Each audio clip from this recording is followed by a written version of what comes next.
నమస్తే, welcome to food diary with Arun. ఇవాల్టి మన స్పెషల్ రెసిపీ క్విక్గా అయిపోయే బెండకాయ ఫ్రై ఎలా తయారు చేసుకోవాలో తెలుసుకుందాం. Let's start.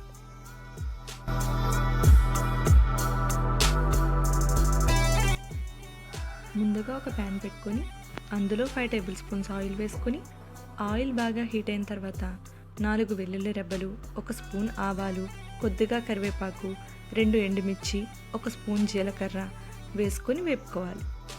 తరువాత అందులోనే కొంచెం పసుపు వేసుకొని ముందుగా కట్ చేసి పెట్టుకున్న బెండకాయ ముక్కలను వేసి ఫ్రై చేసుకోవాలి.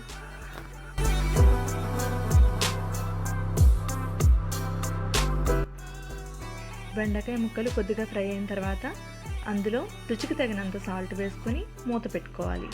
మధ్య మధ్యలో కలుపుతూ బెండకాయ ముక్కల్లో ఉండే జిగురు మొత్తం పోయేంత వరకు బెండకాయ ముక్కలను బాగా ఫ్రై చేసుకోవాలి.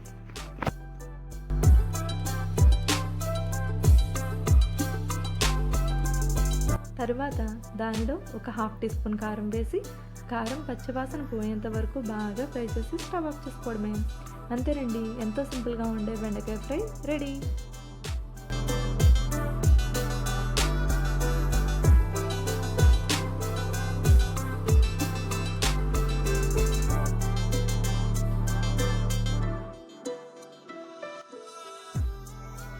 Thank you for watching.